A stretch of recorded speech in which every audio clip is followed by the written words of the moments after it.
توبہ اور استغفار کے فائدے کیا ہوتے ہیں؟ اگر انسان توبہ کرتا ہے، استغفار کرتا ہے، تو کیا بینیفٹس اس کو ملتے ہیں اس چیز کے؟ وہ بھی ہم دیکھتے ہیں، چلیے آئیے۔ اللہ رب العزت سے جب ایک بندہ توبہ کرتا ہے، استغفار کرتا ہے، تو بہت سارے دنیا کے فائدے اور بہت سارے آخرت کے فائدے اٹھاتا ہے۔ یہ فائدوں کو میں اس لیے رکھ رہا ہوں جس کو فضائل کہتے ہیں۔ یہ فضائل جاننے سے انشاءاللہ عزیز ہمارے دل میں ایک جذبہ پیدا ہوگا توبہ اور استغفار کا، اور نہ صرف ہم اپنے گناہوں پر توبہ اور استغفار کریں گے جو کہ ہم بھول چکے ہیں توبہ اور استغفار اپنے گناہوں پر بھی، بلکہ ہم گناہوں کے علاوہ بھی توبہ اور استغفار کو اپنے زندگی کا معمول بنا لیں گے انشاءاللہ۔ تو آئیے کچھ فضائل دیکھتے ہیں توبہ کے۔ پہلا فائدہ توبہ کا وہ یہ ہے کہ جو لوگ توبہ کرتے ہیں، اللہ سے اس کی طرف پلٹتے استغفار کرتے ہیں، وہ اللہ کے محبوب ترین بندے ہیں، پسندیدہ لوگ ہیں۔ اور اللہ رب العزت قرآن میں فرماتا ہے، سورہ بقرہ سورہ نمبر 2 آیت نمبر 222 میں اللہ فرماتا ہے اور کہتا ہے، ان اللہ یحب التوابین ویحب المتطہرین۔ اللہ توبہ قبول کرنے والوں کو، رجوع کرنے والوں کو، گناہوں سے پلٹنے والوں کو اور پاکیزہ رہنے والوں کو، صاف ستھرے رہنے والوں کو پسند کرتا ہے۔ تو توبہ کرنے کا پہلا فائدہ، اللہ کی محبت انسان کو حاصل ہوتی ہے اور اس کے محبوب بندوں میں اس کا شمار ہوتا ہے، اس لیے کہ اللہ محبوب کو رکھتا ہے، پسند کرتا ہے توبہ کرنے والوں۔ دوسرا فائدہ توبہ کرنے کا جو ایک انسان کو ملتا ہے وہ کیا ہے؟ اللہ اسے بخش دیتا ہے۔ توبہ کرنے والے کو اللہ بخش دیتا ہے، معاف کر دیتا ہے، اس کی خطاؤں کو درگزر کر دیتا ہے۔ اللہ رب العزت قرآن میں فرماتا ہے، سورہ طٰہٰ سورہ نمبر 20 آیت نمبر 82، اللہ فرماتا ہے، وَإِنِّي لَغَفَّارٌ لِمَن تَابَ وَآمَنَ وَعَمِلَ صَالِحًا ثُمَّ اهْتَدَىٰ۔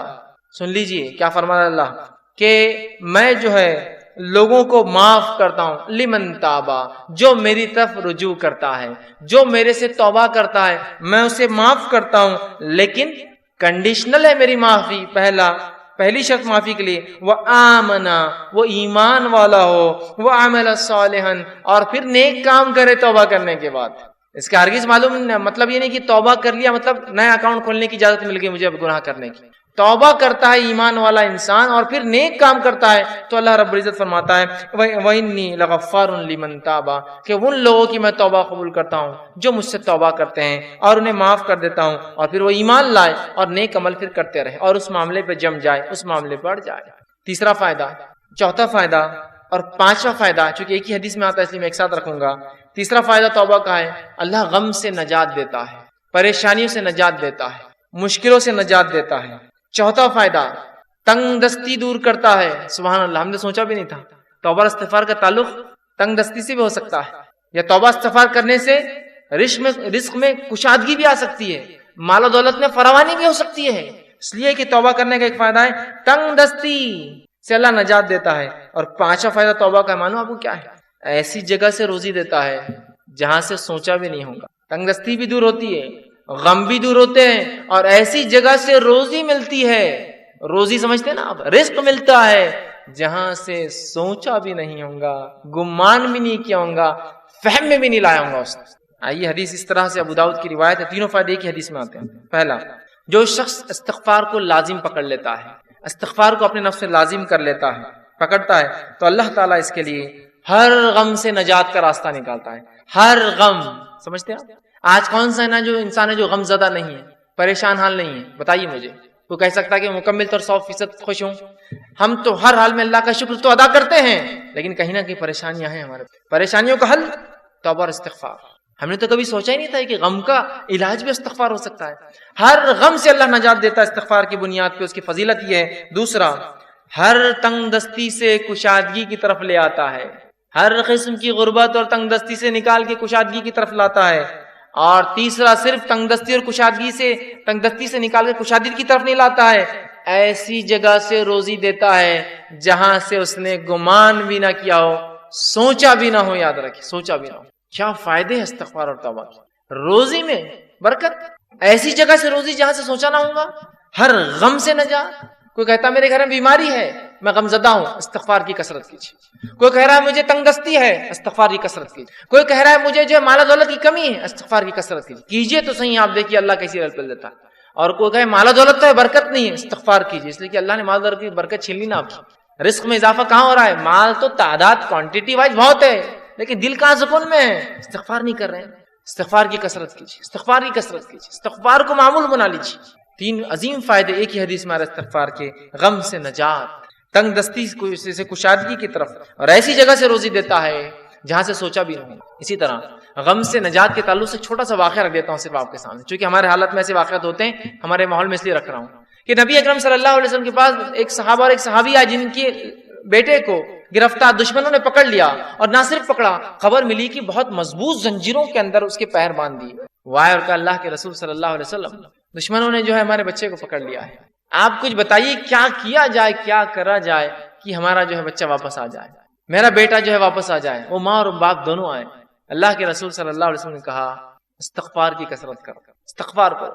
وہ کہتے ہیں کہ وہ دونوں گھر گئے, استغفار کی خوب کثرت کی. اور ان کے بیٹے کہتے ہیں کہ جب میں بیڑیوں میں جکڑا تھا, اچانک ایسا ہوا کہ میری پیروں کی دونوں بیڑیاں ٹوٹ گئی. اچانک رات میں دونوں بیڑیاں ٹوٹ گئی. جب بیڑیاں ٹوٹ گئی تو میں پریشان ہو گئی, یہ کیا ہوا؟ لوہے کی زنجیریں تھی وہ بیڑیاں, بیڑیاں بولتے لوہے کی موٹی موٹی زنجیروں میں جب قیدی کو قید کیا جاتا ہے جو آسانی سے نہیں ٹوٹتی, یاد رکھیے. ٹوٹ گئی, میں پریشان ہوا, اور ایک اونٹ میں نے پکڑا, وہ ایک اونٹنی میں نے لی, اس پر سوار ہوا اور بھاگنے لگا. جب میں اس اونٹنی پر بیٹھ کر بھاگنے لگا تو سارے اونٹ باڑے کے نکل کے میرے پیچھے بھاگنے لگے. اب چونکہ مجھے تو جان بچانے تھی, میں نکل گیا, اور پورے اونٹ بھی پیچھے بھاگنے لگے. اور اس کے بعد وہ اپنے گھر آئے, والدین خوش ہو اٹھے, والدین سے ملاقات کی, اور اللہ کے رسول کے پاس اس بچے کو لے گا کہ اللہ کے رسول ہمارا بیٹا گھر واپس آ گیا ہے, استغفار کی برکت دیکھی, بچہ واپس آ گیا. ہر غم تھا نا بیٹے کے گمنے کا, اللہ نجات دے دی, بیٹا واپس دے دیا. پھر کہا اللہ کے رسول اب یہ اونٹوں کا کیا کریں, چونکہ بھاگنے کے لیے میں نے دشمن کی اونٹنی لے لی تھی نا, جان بچانے کے لیے جو اونٹنی لی گئی تھی وہ ان کی نہیں تھی, دشمن کی تھی. اور کہا وہ ایک نہیں, وہ اونٹنی کی وجہ سے کئی اونٹ پیچھے آ گئے میرے. تو اللہ کے رسول نے کہا یہ رزق ہے جو اللہ نے تمہیں دیا بغیر سوچے کہ, مطلب ایسی جگہ سے دیا جو تم استعمال کرو ان اونٹنیوں کو اور ان اونٹوں کو, اور ان کو سارے اونٹ دے دیے. دیکھیے نا, ایک تو نجات ملی استغفار سے, اور دوسرا رزق بھی مل گیا جہاں سے سوچا بھی نہیں تھا. دشمن کا رزق, مطلب دشمن کے پاس کی چیز گھر آ گئی اپنے. کتنے فائدے نا استغفار کے. آئیے استغفار کے اور فائدے سن لیجیے. 6واں 7واں 8واں 9واں فائدہ ایک ہی آیت کے اندر آتا ہے, اس لیے 4 فائدے رکھ رہا ہوں. 6واں فائدہ, بہترین اللہ موسلا دار بارش برساتا ہے استغفار کی کثرت سے. اسی طرح مال میں اضافہ کرتا ہے اللہ جو ہے استغفار کی کثرت سے اور توبہ کی کثرت سے. اولاد میں ترقی دیتا ہے اللہ استغفار اور توبہ کی کثرت سے, اور باغات اور نہریں نکال دیتا ہے, رزق ذریعہ بنا دیتا ہے استغفار کی کثرت سے. اللہ رب العزت نے سورہ نوح سورہ نمبر 71 آیت نمبر 10 11 اور 12 میں فرمایا اور کہا, نوح علیہ السلام نے اپنی قوم کو دعوت دی, اور دعوت دیتے وقت وہ انہیں کیا کہہ رہے سنیے. وہ کہتے ہیں قلت استغفروا ربکم انہ کان غفارا, اے میری قوم اپنے رب سے استغفار کرو اپنے گناہوں کے لیے, تم شرک جیسی برے جرم میں جو ہے پھنسے ہوئے ہو, اپنے رب سے معافی مانگو جو انہ کان غفارا, تمہارا رب ہمارا رب ضرور ہمیں معاف کرے گا اس گناہ کے لیے بھی اور تمام چیزوں کے لیے. یرسل السماء علیکم مدرارا, اور جب تم توبہ کرو گے تو آسمان سے موسلا دھار بارش برسائیں گا جو نفع بخش ہوتی ہے, نقصان دہ نہیں ہوتی. یرسل السماء علیکم مدرارا, کس وجہ سے؟ ایمان لانے کے بعد اگر استغفار کرو گے تو آسمان سے بہترین موسلادھار بارش برسائیں گا. پھر فرمایا وَيُمْدِدْكُمْ بِأَمْوَالٍ وَبَنِينَ, اور تمہیں مال میں, دیکھیے مال کا سیدھا لفظ ہے, رزق کا لفظ ہے, رزق میں مال اولاد سب آتا ہے. وَيُمْدِدْ, تمہیں بڑھاوا دیں گا, مالم و بنین, مال میں روپی اور پیسے میں, اور لڑکوں میں اضافہ کریں گا تمہارے, ہے نا. انسان کیا چاہتا ہے اپنے لیے, تو کہا تم چاہتے ہو نا رب سے اولاد اور لڑکے, تو اس میں اضافہ کریں گا تمہارے. تو جو لوگ بے اولاد ہو استغفار کی کثرت کریں. بارش نہیں ہو رہی ہے استغفار کی کثرت, چونکہ نوح علیہ السلام کہہ رہے ایمان کے بعد استغفار کرو گے تو بارش برسائیں گا, مال و دولت میں اضافہ کریں گا, اولاد عطا فرمائیں گا تمہیں. ٹھیک. پھر فرمایا وَيَجْعَلْ لَكُمْ جَنَّاتٍ وَيَجْعَلْ لَكُمْ أَنْهَارًا, اور تمہارے لیے بہترین باغات میسر کر دیں گا, اور صرف باغات نہیں بہترین نہریں جاری کر دیں گا کہ نہ صرف کھیتی ہو, پانی والی کھیتی تمہیں عطا فرمائے. 4 فائدے دیکھیں استغفار کے کیسے ایک ہی ساتھ آ رہے ہیں. بارش کا بہترین برسنا. دوسرا فائدہ ہم دیکھ رہے ہیں اس کے اندر, وہ یہ ہے کہ مال میں اضافہ, اولاد میں اضافہ, اور کھیتی باڑی اور نہروں کے اندر اضافہ اللہ تعالیٰ کر دیتا ہے. 10واں فائدہ استغفار کا وہ یہ ہے, انسان کا دل سیاہ کالا ہونے سے بچ جاتا ہے.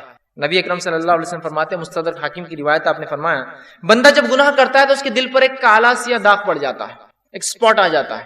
اگر وہ استغفار کر لیتا ہے تو سپاٹ مٹا دیا جاتا ہے, وائپ آؤٹ کر دیا جاتا ہے, صاف کر دیا جاتا ہے. لیکن اگر وہ توبہ اور استغفار نہیں کرتا تو داغ بڑھتا جاتا ہے, بڑھتا جاتا ہے, بڑھتا جاتا ہے, حتیٰ کہ اس کا پورا دل کالا ہو جاتا ہے. تو اگر انسان توبہ استغفار کرتا ہے تو دل صاف ہو جاتا ہے, وہ دھبا دل سے نکل جاتا ہے جو گناہ کی وجہ سے لگ جاتا ہے دلوں کے اوپر. لیکن آج گناہ کرنے کے بعد بھی ہم کہاں رجوع کرتے ہیں, استغفار کرتے ہیں, ہے نا. اسی لیے کہا جاتا ہے ہمارے دل تو آج کالے ہو چکے ہیں, اس لیے کہ ہمارے اعمال کالے ہیں. استغفار کرنے سے دھبا مٹتا چلا جاتا ہے.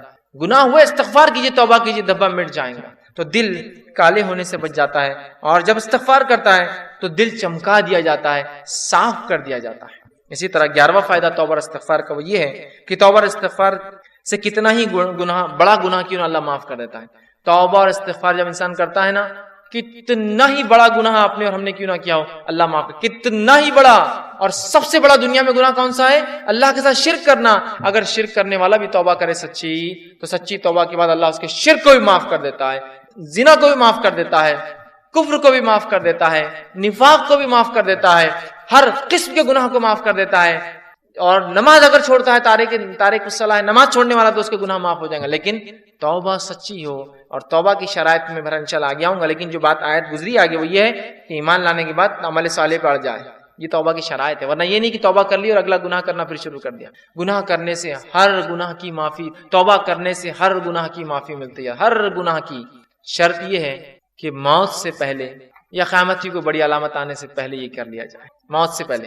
اس لیے کہ آپ نے حدیث فرمایا، جب خرخراہٹ کی آواز گلے میں شروع ہوتی نا، نزات کی حالت، موت سے قریب خر آواز آتی ہے گلے سے، انسان مرنے کے قریب ہوتا ہے، تو تب کی گئی توبہ قبول نہیں ہوتی ہے۔ جیسے کہ فرعون نے بھی توبہ کی تھی جب وہ غرق ہو رہا تھا، صحیح بخاری کی روایت، غرق ہو رہا تھا، موت دیکھ چکا تھا، توبہ کی، اللہ نے توبہ قبول نہیں کی اور ڈوب کو مارا گیا، کیونکہ ڈوبتے وقت کہا میں ایمان لایا موسیٰ اور ہارون کے رب پر، کام نہیں آئی لیکن توبہ۔ تو اس سے پہلے کہ موت آئے توبہ کر لے، یا کوئی علامت آ جائے قیامت کی، توبہ ضروری یاد رکھے۔ ہر گناہ کی توبہ اللہ معاف کرتا ہے، لیکن زندگی میں یاد رکھیں، مرنے سے پہلے اور نجات کی حالت، مطلب مرنے کے بعد اور نجات کی حالت سے پہلے اگر توبہ نہ ہوئی تو پھر توبہ کی گنجائش نہیں۔ جو گناہ ہم سے ہوا ہو، کتنا ہی بڑا کیوں نہ ہو، سچی توبہ اپنے رب سے کیجیے، یاد رکھیں، توبہ تو نصوحہ کیجیے، انشاءاللہ عزیز ہمارا رب کو ہم پائیں گے کہ وہ ہر گناہ کو معاف کرتا ہے۔ آئیے 12واں فائدہ، سچی توبہ کرنے سے ایک ایسا عظیم فائدہ ہے، سنیے، سچی توبہ کرنے سے اللہ گناہوں کو بھی نیکی میں تبدیل کر دیتا ہے۔ سبحان اللہ، ایسا کہیں ہوتا ہے کیا؟ کسی کا آپ نے نقصان کیا، نقصان کرنے کے بعد معافی مانگی اور اس نے اتنے نقصان کے بدلے آپ کو کچھ عطا کر دیا۔ ہوتا یہ کہ معافی دے دے تو بڑی بات ہے، نہیں تو چیز بھر کی بھی دینا پڑتی، معافی مانگنا پڑتی، زندگی بھر کی دشمنی بھی رہتی باقی۔ گناہوں کو نیکی میں تبدیل کرنے اگر توبہ سچی ہو تو نبی اکرم صلی اللہ علیہ وسلم کے پاس ایک ایسا قبیلہ آیا عرب کا جو لوٹ مار کرتا تھا، راستوں مسافروں کو لوٹتا تھا، اور وہی ان کے انکم کا ذریعہ تھا، خون قرابہ، قتل، غارت گری، شرک اور کفر اور لوٹ مار۔ وائے کہ اللہ کے رسول، کیا ہماری توبہ ہے؟ ہم اگر توبہ کرنا چاہتے ہیں کہ ہماری توبہ ہے، جو اتنے گناہ ہم زندگی میں کر چکے ہیں، اور آج کون سا ایسا انسان ہے دنیا میں جو معافی نہیں چاہتا اپنے گناہوں کے لیے؟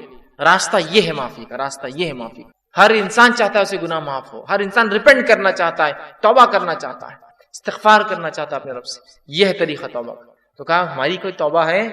اللہ رب العزت نے ایک پوری طویل آیت نازل کی کہ وہ لوگ جو کفر کرتے ہیں، قتل کرتے ہیں، ٹھیک ہے، اور جو ہے اسی میں جو کفر اور شرک اور قتل و غارت گری میں ان کی موت آ جاتی ہے، تو اللہ ان سے عذاب کو نہیں ہٹائیں گا۔ لیکن آگے فرمایا جو کہ جو ہے آیت اس طرح سے اللہ فرماتا ہے الا من تاب وعمل عملا صالحا فاولئک یبدل اللہ سیئاتہم حسنات وکان اللہ غفورا رحیما۔ اللہ نے فرمایا الا من تاب، ان گناہوں کے بعد اگر کوئی توبہ کر لے، شرک کیا تھا، قتل کیا تھا، جو کچھ کیا تھا، اگر توبہ کر لے، وآمنا، اور پہلی شرط ایمان لائے، اور الحمدللہ ہم تو مسلمان ہیں تو ایمان والے ہم ہیں ہی۔ اس کے بعد دوسری شرط وعمل عملا صالحا، اور اس کے بعد نیک کام شروع کر دے، عمل صالحا، فاولئک، تو اللہ پھر اس عمل کے بدلے کی ایمان والا ہے، سچی توبہ کیا، اولئک یبدل اللہ سیئاتہم، تو اللہ بدل لیں گا ان کے گناہوں کو حسنات، نیکیوں کے اندر۔